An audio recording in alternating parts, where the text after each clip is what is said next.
My name's Gary Schotten, and today I'm going to talk on the key to wealth. We could have many keys to wealth, but I'm just going to talk to one key to wealth, and I think it's a pretty important, and actually probably my one, and not only, but my first key that I would pull out if you want to be a wealthy person. Now, and I'm not putting myself off as this multi-millionaire with lots of wealth, but I'm doing okay. There's a lot of people with more money than I've got, so that's not the point. I'm not in some kind of a race. Now, I'm going to ask you to allow me to read from a book. It's the most published book ever published in all of mankind. You know that this video series is not a preaching session, but I'm going to talk from the Bible. So don't be offended. Bear with me if you don't really adhere to that, because I'm going to talk about one teaching from this historical book that talks about this, and I'm going to read the parts of it. It says in Matthew 25:29, "For unto everyone that hath shall be given, and to he that shall have, and he shall have abundance. But from he that has not, it will be taken away from him."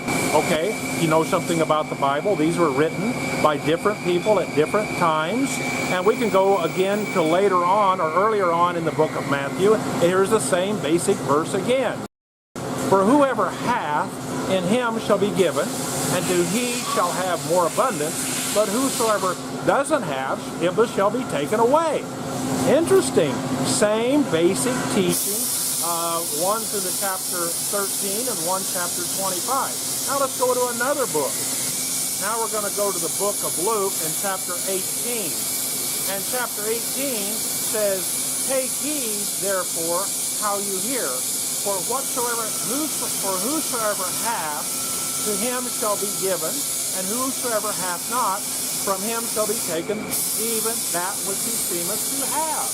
Almost word for word, almost identical. Let's go to the fourth one. Let's real quickly go to the fourth one.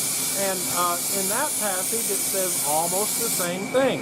Luke chapter 19:26. "For I say unto you that unto everyone which has shall be given, and from him that hath not, even that he hath shall be taken from him." Interesting. Now let's go to our last one. The point I'm making here is that one of the most written book, the most published book on earth is the Bible. And yet in the third book, that's Mark chapter 44, verse 25, it says, "For to the one who has, more shall be given, and from the one who has not, even what he has shall be taken away." Oh my goodness, this doesn't sound like a very fair deal. I mean, would God actually write that? He's going to take away from those people that have not and give it to those that have. Well, that's not what it's talking about. It's saying that those that have the ability to handle what's given to them, read the whole context, I didn't do that, God will empower them and give them more responsibility. Wow, that's the key I want to talk to. The key to growth and wealth is not getting more, not trying to get more, not growing, not trying to get bigger. The key to wealth is taking care of what you have. You take care of what you have, and you're going to find out that more comes to you. Well, let's talk about our small children or our grandchildren. You know, that's just a principle just as plain as we all know it. That if we have a child at any age bracket and we're trying to determine, are they growing up, are they maturing, are they getting older, we're going to judge how did they take care of the responsibilities we've given them before we give them more responsibility. And we train them to take more responsibility so that we can give them more responsibility. It's a process. It's all the way through every part of life. The key to growing in wealth is not to try to get wealthy. The key to growing in wealth is to take care of what you currently have. Now, I'm going to give a couple examples. If you're from my friends, you might be able to figure out who these people are, but I'm going to call it banker number one. He is a banker. He's a friend that's been a friend for over 35 years. I've banked one way or another with his bank for many of those years. And you know what?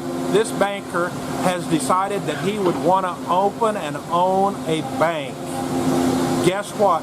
He is known so well by so many people that have money that they know that he will do it so good. Why? Because the banks that he's managed and had part ownership in the past, he is taking care of business so good, he has no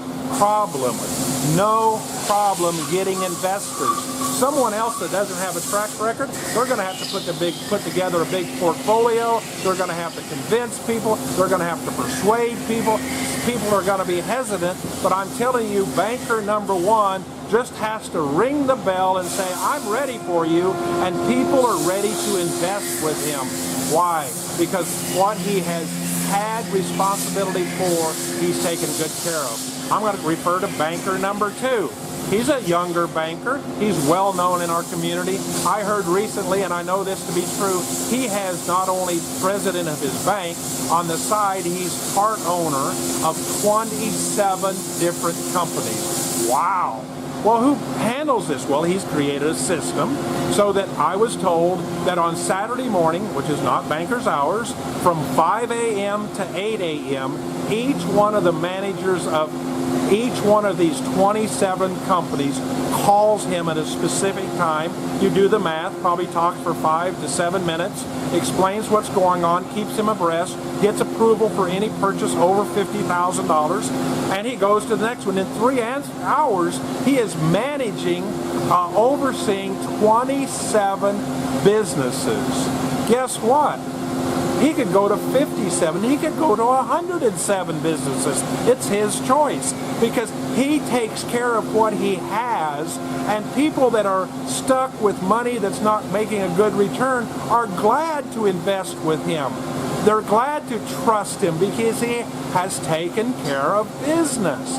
I feel like I'm not in those categories of each one of those gentlemen, but that's what's happened with me. I own this this machine shop here because when I owned the other company, I wasn't perfect. I didn't make every perfect decision. I made tons of mistakes, but I made it right. I apologized. I did what was necessary to make a profit, to pay my vendors. My bankers knew me. One of these same bankers I just referred to was instrumental on the loan for this business. So they knew that I had taken care of business. So when it came time to get a loan for this business, I got the loan. And then at each step, they looked at how I paid my bills. They look at my financial statement. They look and communicate with me as to how I'm doing in business. And they see that I'm taking care of what I have. So you know what now? Bankers are calling me. They're saying, Gary, could you please take another loan? Would you take some more money? No, I don't want your money. I'm trying to pay you off. I want to be debt-free. What a change in atmosphere. It's quite fun, to be honest with you. I'm not bragging on me. I'm not bragging on my bankers. I'm trying to help you to understand the key, one of the keys to wealth is to be responsible and take care of what you have. I didn't always do that. My moving and storage days, when I had that business, I had a little bit of the attitude, you know, I screwed that one up. I messed that one up. Let's forget about that one. Let's go on to the next customer. I didn't dig deep and solve the problem. And in that business, I had struggles financially. I hope these help you. I have asked you to consider sharing these with other people.